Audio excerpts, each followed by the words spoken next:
Welcome to ANA Investigates, a monthly podcast featuring the latest in neurology and neuroscience, brought to you by the American Neurological Association. I'm your host, Adeline Goss. The topic of today's podcast is Tenecteplase. This is a thrombolytic drug that's administered intravenously for certain patients who present to the hospital with an acute ischemic stroke. There's mounting evidence that intravenous Tenecteplase is at least as safe and effective as intravenous alteplase, the current standard of care in ischemic stroke. And Tenecteplase is less expensive and easier to administer. Our guest today is Dr. Bruce Campbell, who's played a pivotal role in the deployment of Tenecteplase for stroke.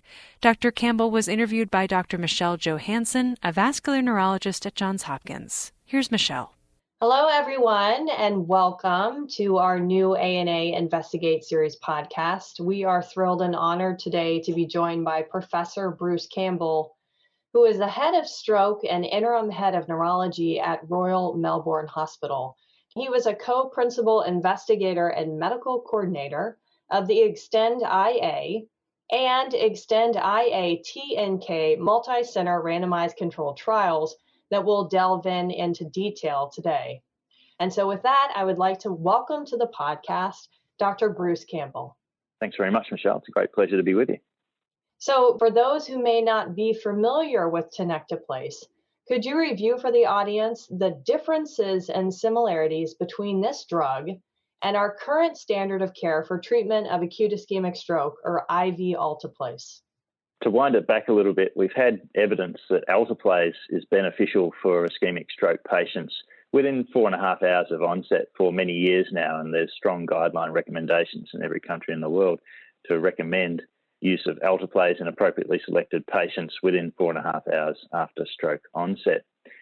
Now, alteplase is a naturally occurring protein in our blood, and what it does is activate plasminogen to plasmin, and then it's the plasmin that actually does the job of digesting the fibrin clot that we're aiming to achieve.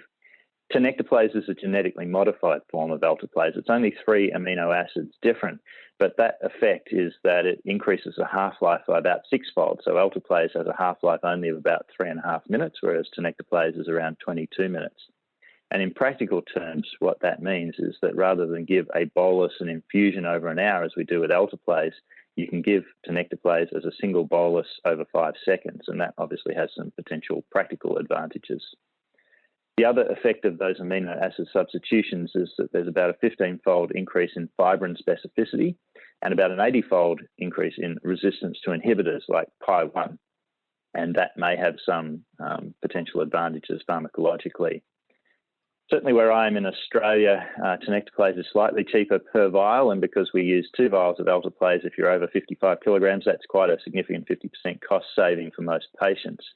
The price does differ between countries. There's, for instance, not that much difference, I believe, in Canada, but in the US, it's traditionally been around $3,000 cheaper per treatment to use Tenecteplase.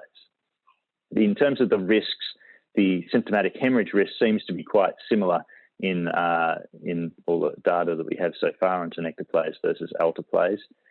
The other main thing that can happen after these thrombolytics is angioedema, orolingual angioedema, swelling of usually half the tongue, and that can occur with Tenecteplase just as it can with alteplase, perhaps slightly less often, but again, there's less data on Tenecteplase.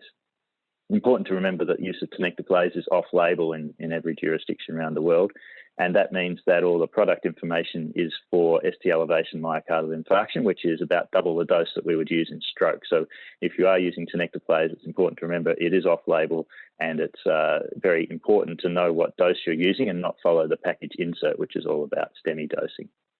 Yeah, those are all excellent points. So one thing that has been discussed a lot in the literature is the dose of Tenecteplase, and I figured there is no one better to offer insight into this than you. And 2 doses specifically that have been mentioned in the literature is the 0.25 and then a higher dose of 0.4 milligrams per kilogram. So could you talk a little bit about differences in dosing and what you have seen in your studies as well as what's been reported in the literature? The original dose-finding studies by Clark Haley and colleagues actually ran a range from 0.1 milligrams per kilogram up to 0.5 milligrams per kilogram, with 0.5 pretty much being the cardiac dose for STEMI. And that upper dose was discarded fairly rapidly due to concerns about intracerebral hemorrhage. The 0.4 milligram per kilogram dose was also discarded in Clark Haley's initial study because there were a small number of hemorrhages in a small number of patients. But that was resuscitated, if you like, by the NORTEST trial in Scandinavia, where they used 0.4 milligrams per kilogram against alteplase in about 1,100 patients. They were fairly mild stroke patients with a median stroke scale of around 4, and a reasonable proportion of stroke mimics, to be fair, as well, about 17%. And in that trial, there wasn't a safety concern of the 0.4 milligrams per kilogram.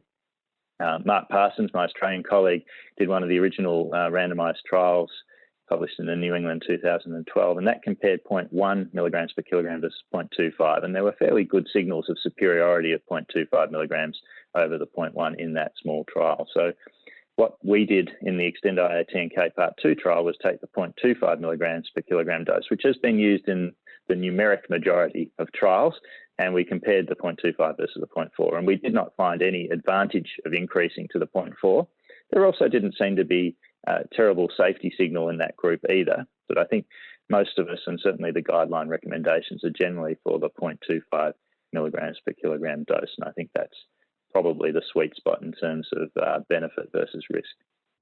So then let me ask you, Dr. Campbell, you had said, obviously this is still off-label, but for the patients that you take care of in Australia or other groups that are maybe moving toward Tenecteplase, how would you sort of summarize what the practice would look like in using IV Tenecteplase currently? Certainly within the 0 to 4.5 hour window, a number of groups have been very comfortable using Tenecteplase in place of alteplase. The evidence is clearly stronger in patients with a large vessel occlusion, but then the practical consideration is, can you run 2 protocols in your hospital without people getting confused? Because what we really don't want is 0.9 milligrams per kilogram of Tenecteplase being given, because the alteplase dose of 0.9 milligrams per kilogram in Tenecteplase terms would not be a good thing. Right. Exactly. So for practical purposes, people like Steve Warwick in Texas, who have switched their hospital system over to Tenecteplase, and our local Victorian stroke telemedicine system have decided to switch wholesale from alteplase to Tenecteplase to avoid that kind of potential confusion, which was judged to be a greater risk clinically than the lower standard of evidence in the non-large vessel occlusion population. And that's something you have to think about in your local environment. When you come to thrombolysis beyond 4.5 hours, there is almost no data yet on Tenecteplase in that time window. And so, first of all, you have to decide if you're going to give thrombolysis beyond 4.5 hours, and the AHA guidelines haven't yet examined that question. The European stroke guidelines have just been updated to recommend thrombolysis in patients with perfusion mismatch, 4.5 to 9 hours and up to 9 hours from the midpoint of wake-up stroke, based on the Extend trial and the meta-analysis we did of that. We can come back to that. But we in Victoria are just using Tenecteplase across the board, including that extended time window, but I can understand if people had discomfort beyond 4.5 hours. You brought up perfectly the next segue, which is now discussing specific stroke populations. So IV alteplase, the standard of care, there's been different data to suggest that it absolutely is still beneficial prior to large vessel occlusion removal or thrombectomy. So could you summarize some of the new results talking about IV Tenecteplase and large vessel occlusion? The main results would be that of the Extend-IAT&K trial that we published in 2018. We saw a doubling in the number of patients who were able to achieve a good reperfusion before the thrombectomy got started. So what our primary outcome was in that Extend-IAT&K study was TICI 2B3, which means greater than 50% of the affected territory had reperfused at the initial angiogram. So we're comparing the baseline CT angiography and perfusion to what we saw when the patient got to angiography. And if greater than 50% of the target territory had been reperfused, that was granted a success. And those patients, bar one, didn't need a thrombectomy, which was great, and did very well. And there was, in addition to that, increase from 10% to 22%, getting the artery open before thrombectomy, a significant shift in functional outcomes towards favourable functional outcome when Tenecteplase was given as opposed to alteplase. So that was the main data. That was 202 patients. And then we went on in another 300 patients to compare those two doses, the 0.25 and 0.4 milligrams per kilogram of Tenecteplase. And we then pooled part 1 and part 2 as the inclusion criteria are all the same. And that preservation of doubling from roughly 10% to 20% of pre-endovascular reperfusion and the shift in functional benefit were preserved when we pooled those two parts of the data, which was 502 patients. Yes, those results are very exciting, especially as we think about not only reperfusing the vessel, which we know is important, but also how the patients do longitudinally. And like you brought up, just because you had a good radiographic outcome doesn't necessarily mean that patients do well. And you showed that you could achieve both, which was pretty exciting. There was also a paper that came out about basilar artery occlusion in particular. So what did you find, or what have others found for IV Tenecteplase and basilar artery occlusion? The study on this was done by Fana Alemseget, who's a PhD student of mine. And she has created a large international registry of basilar artery occlusion, which is what you need for this condition because it's about 1% of all strokes, so it's very rare. And basically what she was able to show is that the patients who'd received Tenecteplase, either open label in New Zealand or in trials of ours, compared to the registry of alteplase patients, seemed to have a substantial increase in revascularization or reperfusion prior to angiography. And it wasn't powered to show clinical benefit, and there are all the usual caveats of a mix of observational or randomized trial data. But it was just suggestive that Tenecteplase may also have a benefit in this particularly deadly form of stroke. And we are now moving on to do trials in all of these questions. And I think it's important to recognise that there are a lot of ongoing trials, and it's really important we complete those to get the kind of level 1 data that we have for alteplase so that we can have strong guideline recommendations and feel confident in using this agent. Excellent points. I wanted to pivot also to talk about patients who present with wake-up strokes. I was hoping you could define that for our audience today. That was a word that we had used earlier that people may not be as familiar with exactly who presents as a wake-up stroke. And then given what we know about Tenecteplase and some of the data about IV alteplase, can you speak a little bit about how you envision IV Tenecteplase entering into the care of a patient with a wake-up stroke?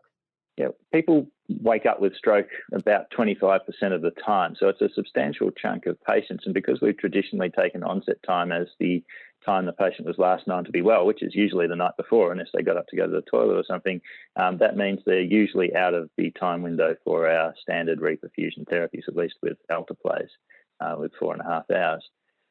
So what we've shown in thrombectomy and also now with thrombolysis is that if you have a perfusion mismatch, then that is basically imaging that shows a small area of irreversible injury in a large area of hypoperfused at-risk tissue that hasn't yet died.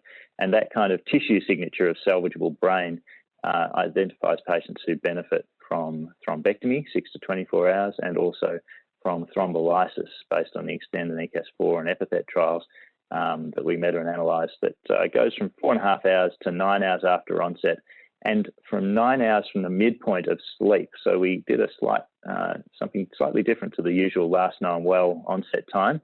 And because most people with wake-up stroke are thought to have had their stroke close to the time of waking up, we took a conservative estimate of the midpoint of their sleep and went 9 hours from then. And that trial was positive and showed a benefit roughly similar to 0 to 3 hour TPA, and also a risk profile similar to 0 to 3 hour TPA. So that has entered the European and Australian guidelines. It hasn't yet entered the American guidelines, but the data is all for alteplase. And so there are trials going on. There's Timeless in the US. There's the Eternal trial led by Mark Parsons outside the US, looking at up to 24 hours patients with perfusion mismatch. Can we give the Tenecteplase versus standard care? And these trials will be really pivotal in deciding whether Tenecteplase has a role in that extended time window. It's important to note that patients with wake-up stroke with perfusion mismatch have a really high rate of large vessel occlusion. In the Extend trials, around 60 or 70%, having a thrombectomy-eligible large vessel occlusion. And so this idea of background thrombectomy and thrombolysis on top is an open question, because in the Extend trial, thrombectomy hadn't been proven in that extended time window. So we don't have data on the combination of thrombectomy and thrombolysis in the extended time window. It's really just, we know thrombolysis works, we know thrombectomy works. And then we have this question, well, it's easy, I think, if you're going to transfer a patient from one hospital to another, there might be an hour or two between when you could give thrombolysis and when you can do thrombectomy. But if you've got the proceduralist right there waiting to do the thrombectomy, we don't have data on whether adding thrombolysis in that circumstance is useful, and that's what Timeless will help us establish. So let me ask you then, because a lot of these trials were non-inferiority trials, they were not superiority trials. Do you think we have enough data to state that Tenecteplase is better or superior to alteplase for use in acute ischemic stroke? Or do you think that we still need more information to begin to implement these practice changes like you guys have already done in Australia at your hospital? It's a really interesting question. I think if you look at the totality of the Tenecteplase data now, we have more data on Tenecteplase than we had about alteplase when we started after the NINS trial, but I think probably these days a higher level of proof is required, and I'm involved in some of these trials. I think it is important to complete these phase 3 dedicated efficacy outcome trials to really nail the evidence base. In Australia, I'm obviously involved in the guidelines, but the committee came up with a recommendation in large vessel occlusion that we put alteplase and Tenecteplase on a par. So we didn't recommend Tenecteplase over alteplase. We just said that they were both very good options for large vessel, and we had a weaker recommendation as an alternative to alteplase if you couldn't give Tenecteplase, because certainly in Australia, rural hospitals out in the country give Tenecteplase for ST elevation myocardial infarction. They often don't have alteplase in stock. And if a stroke patient arrives at one of those hospitals, they're clearly a lot better off getting Tenecteplase than nothing. So that's really where our recommendations are sitting at the moment. The Europeans have gone for a Tenecteplase is better than alteplase recommendation in large vessel occlusion, but it's a weak recommendation with a low level of evidence. And so that's really why I think we need to do these trials, get the good evidence and move forward. Perfect. So as one of the experts in this field, would you mind providing hints into any trials that are planned in the ensuing years? In the general population of patients, 0 to 4.5 hours, not selecting for large vessel occlusion, in the Australian and European context, there's a TASTE trial. The UK have the ATTEST-2 trial. There's NORTEST-2 in Scandinavia, and in Canada, there's the ACT trial. So there's a number of trials looking at unselected patients getting Tenecteplase. I mentioned Timeless and Eternal. There's also TWIST in the Scandinavian countries looking at wake-up stroke and potentially up to 24-hour use of thrombolysis. There's also in mild stroke the TEMPO-2 trial, which is obviously very important given the PRISM's results in non-disabling stroke not showing a benefit of alteplase. TEMPO-2 selects for vessel occlusion or perfusion lesion, hoping that Tenecteplase will benefit those patients. So there may be other trials coming through, of course, but those are the key trials using Tenecteplase. And there are potentials to combine thrombolysis or fibrinolysis with other agents as well. And so in America, you've got the MOST trial, which is looking at eptifibatide, an antiplatelet agent, argatroban, to see if adding those into thrombolysis can benefit the patient. We may well see in future a cocktail of thrombolysis options. And I'm quite optimistic for the future of IV thrombolysis. We showed that you can have an incremental step up with Tenecteplase versus alteplase. I'd like to think we could do better with that kind of cocktail of multiple agents approach, but it's all got to be studied in randomized trials. So it's an exciting future. All right, that was excellent. Thank you so much, Dr. Campbell, for taking your time today to really provide your expertise and discuss Tenecteplase and the future of stroke reperfusion therapy. Thank you very much for your time today. It's an absolute pleasure. Thanks very much, Michelle. That was Dr. Bruce Campbell, vascular neurologist and interim chair of neurology at Royal Melbourne Hospital, interviewed by Dr. Michelle Johansen, vascular neurologist at Johns Hopkins. That's it for our show today. For links to the articles mentioned in this podcast and to hear more episodes of ANA Investigates, head to myana.org and click on the Education tab. For ANA Investigates, I'm Adeline Goss. This has been an episode of ANA Investigates, the official podcast of the American Neurological Association. Thanks for joining us for this episode. If you're not already a member of the ANA, please visit myana.org to learn more about the benefits available to ANA members, including access to an array of educational programs and resources, like online CME courses, webinars, the ANA's journals, the Annals of Neurology and the Annals of Clinical and Translational Neurology, and more. Dr. Adeline Goss is our host.